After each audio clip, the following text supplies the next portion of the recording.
This is Amethyst. It's one of the most beautiful, highly saturated Performance Series colors that we have. And we haven't used it in a while, mainly because we haven't been able to pair the perfect pearl with it. So, what do I have right here? Well, this is Reptile. It is a color flip pearl, meaning it only really kind of goes between one color and another. Those two colors, I think, are greenish, goldish, reddish? Sure. Something like that. Gabe, if I had to ask you for a safety rating on this combination, 1 being the least safe, 10 being an absolute guaranteed home run, what would you give this? At 5 grams a gallon? I mean, you gave that part away, but yes, just in general.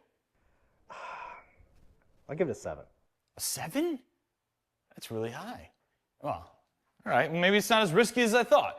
I was under the impression that this was going to be a potential disaster. When you have something like Amethyst, safe pearls would be what? Like a blue pearl, a purple, even a pink. Something that complements, not contrasts the base. This is an absolute contrast. It's not even close. And we don't even remember what it does. But as Gabe said, we're going to go the safest route possible when using this color combo, which is just 5 grams a gallon. And you may say, 5 grams a gallon is insanely low for a non-interference pearl. And you would be right. But if we have a chance of this working out, it'll only be if we have a very tight sense of control over the color going down. So, let's mix this up.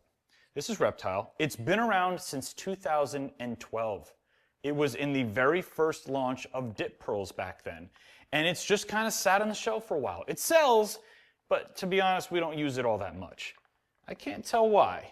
It's similar to the Komodo. Correct. But also not. I think it's more sparkly than Komodo. Is that based on any fact or? It's similar to Komodo and in other ways it's not. So look, here's what we got. We got some of this right here, and then it's a little bit like that, and a little bit like that, right? Okay, so this is going over Amethyst. We're ready. Let's go.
Alright guys, we're all done with the project, and I have to be honest, we're rather proud of ourselves for this one. A lot of times when we use an interesting color base and a pearl on top, we usually smother that base so much that you can't really even tell what the base is because the pearl takes over. And with this one, we really wanted to maintain that amethyst color and just create kind of an effect on top with the Reptile. And I think we nailed it because you get the flare from the Reptile, but as soon as you rotate away from it, it's gone and you just get to enjoy the amethyst. So I'm going to take it outside right now. I want to know what you think. Take a good look at it, leave a comment below and rate it for me 1 through 5. Let me know if you love it or if you don't. And if you want to change the color of your own car, we've got a ton of kits, a ton of colors in both permanent and peelable options. Head straight to DipYourCar.com. Gabe and I had a ton of fun on this one. I hope you enjoyed watching it. I'll see you on the next video.